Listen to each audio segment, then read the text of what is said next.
अस्सलाम वालेकुम वरहमतुल्लाहि वबरकातुहू। इत्तेहाद न्यूज़ में आप सभी का खैर मकदम है। मुसलमानों के मसाइल पर जितना भी बोले कम ही है। मुस्तकिल इन मसाइल पर रोशनी डालने की कोशिश हम करते रहते हैं। बहरहाल ईरान इसराइल जंग 12 दिन तक चली, लेकिन आज भी उसके असरात देखने को मिल रहा है। मुनाफिकों से किस तरह से नुकसान होता है, इस पर आज बात करते हैं। ईरान के एक आलिम दीन शेख इमाम अल हादी है, जो शिया आलिम दीन भी कहा जाता है और एक मस्जिद के इमाम भी है। उनका नाम इमाम अल हादी है। इमाम अल हादी ईरान के मुख्तलिफ शहरों में घूम फिर कर लोगों में शऊर लाने का भी काम अंजाम देते रहते हैं। इमामी अल हादी मिंबर पर बैठकर बयानात भी देते हैं। अब जब ईरान इसराइल जंग पेश आई तो कई जासूसों की तलाश कर उन्हें हिरासत में लिया जा रहा है और अब इमामी अल हादी को भी इसराइल की जासूसी के जुर्म में गिरफ्तार किया गया है। अब यह शख्स यहूदी होने की तक तस्दीक हुई है। पिछले कुछ अहम अफरादों की मौत के पीछे इमामी अल हादी का हाथ होने की बात कही जा रही है। ईरान के supreme leader Ayatollah Ali Khamenei के साबिक एडवाइजर अली तैयब की भी मौत अचानक हुई थी। अब मोसाद के एजेंटें नई नई शहीद करने की बात कही जा रही है। अब जिन्हें हिरासत में लिया जा रहा है उसमें भी इन मुनाफिकों का हाथ होने की बात कही जा रही है, जो मोसाद से इनके ताल्लुक बताए जा रहे हैं। हाल ही में ईरान के defence minister Masoud Pezeshkian Israel की जंग के दौरान खुफिया मीटिंग ले रहे थे, तब इसराइल की जानिब से 12 मिसाइल रॉकेट्स उसी जगह को निशाना बनाए जहां पर यह खुफिया मीटिंग चल रही थी, जिसमें मसूद पेजेश्कियान बच गए, मामूली जख्मी हुए थे। बात सिर्फ इतनी ही नहीं, बल्कि इसराइल का खुफिया जासूसी निजाम या फिर मुसलमानों के अंदर छिपे मुनाफिकों से किस हद तक नुकसान होता है, इसकी मिसाल कह सकते हैं। ईरान जैसे मुल्क में भी किस हद तक यहूदी एजेंट बने हुए हैं और कुछ तो यहां तक पहुंचे हुए हैं कि वो मस्जिदों के इमाम भी बने हुए हैं। कुछ फौज में भी दाखिल हुए हैं। बज़ाहिर तो ईरानी लिबास या लोगों में दीन की बातें करते नजर आते हैं, लेकिन हकीकत यह है कि मुनाफिकों से ज्यादा नुकसान हुआ है।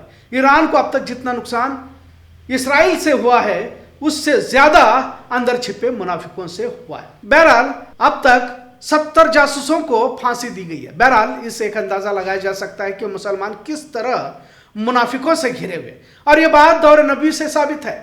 शेर मंसूर टीपू सुल्तान ने भी कहा था कि जिस कौम में गद्दार पैदा होते हैं उस कौम के मजबूत किले भी मिट्टी के घरौंदे साबित हो जाते हैं। मीर जाफर मीर सादिक को अब तक गद्दार के नाम से ही जाना जाता रहा है। आज भी मुनाफिकों का सरदार अब्दुल्ला बिन उबई को याद किया जाता है, जो जंग उहद के वक्त मदीना से अपने 300 साथियों को लेकर अलग हो गया था। सुल्तान सलाउद्दीन अयूबी के दौर में भी मुनाफिकों से काफी नुकसान हुआ था, और मुनाफिक कोई और नहीं थे बल्कि अपने ही घर को लोग निकले थे। सूरह मुनाफिकीन में अल्लाह ताला ने इसकी वजाहत भी की है और किस तरह से ये लोग इस्लामी फौज को नुकसान तो पहुंचाते ही हैं और साथ में मुसलमानों में तफरका भी फैलाते हैं। ईरान के कई आला अफसरों की मौत इन्हीं मुनाफिकों से हुई है, जो बज़ाहिर ईरानी मुसलमान तो थे लेकिन अंदर से मोसाद के जासूस थे।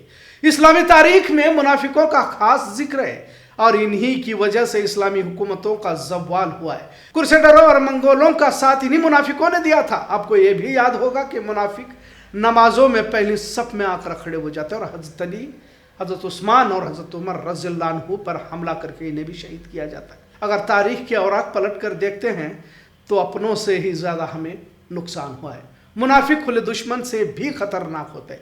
टीपू सुल्तान को भले अंधभक्त भला बुरा कहे, लेकिन इस मुल्क में अगर अंग्रेजों को कोई रोक सकते थे तो वो शेर मंसूर टीपू सुल्तान ही थे। पर मीर सादिक ने किले के पिछले हिस्से में तनख्वाह देने के बहाने टीपू की फौज को बुलाया, जैसे कि इस मुनाफिक ने अंग्रेजों से मुआहदा किया था। बहरहाल टीपू शहीद हो गए। मतलब मुनाफिकों ने इस तरह धोखेबाजी फरमाई। भारत में भी कुछ धोखेबाज थे जो अंग्रेजों की गुलामी किया करते थे और इन धोखेबाजों से काफी नुकसान भी हुआ है।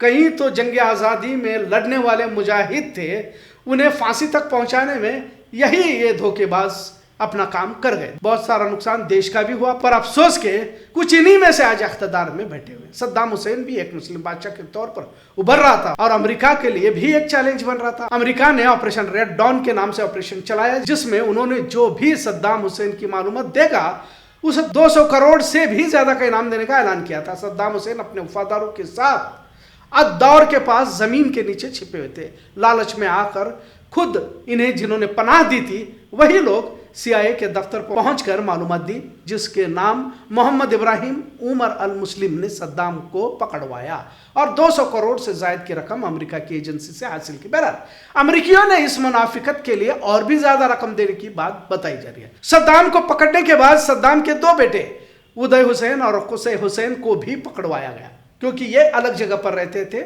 अपने घर में ही जिन्होंने पनाह दी थी कि लालच में आकर, यहाँ पर भी वही काम हुआ जो सद्दाम हुसैन के साथ हुआ था। उन्होंने दोनों बेटों को अमेरिका के हवाले किया। इराक के मोसूल शहर के करीब एक देहात में ये रहा करते थे। दोनों बेटों के लिए $2 मिलियन का इनाम था। बहरहाल एक बार फिर मुनाफिकों से किस तरह नुकसान हो रहा है इसे समझा जा सकता है। जब ऐसे लोग जिनकी तरबियत ही दीन की खातिर सब कुछ निछावर करने की हुई हो, मतलब इतने बड़े लोगों के खास लोग थे तो इनकी तरबियत भी उसी तरह की हुई होगी, उसके बावजूद भी इनका हाल ये है कि वो मुनाफिकत के किस हद तक गुजर जाते, तो आपका और हमारा हाल क्या हो सकता है? अभी हालात आए भी नहीं, कई लोग सरेंडर होते जा रहे हैं। अभी से कुछ लोग तो फिरका परस्तों के डर से दुकानों की तख्तियां बदल रहे हैं, अपनी पहचान को छिपा रहे हैं, अपने बच्चों को इस्लामी पहचान से दूर कर रहे हैं। इसके बावजूद भी इन्हें हासिल कुछ नहीं होगा, क्योंकि सबसे ज्यादा नुकसान में मुनाफिक ही होंगे, क्योंकि जहन्नम का आखिरी गड़ा तो मुनाफिकों से ही भरा होगा और फिर दुनिया में भी तो जिल्लत की मौत ही नहीं मिलेगी। बहरहाल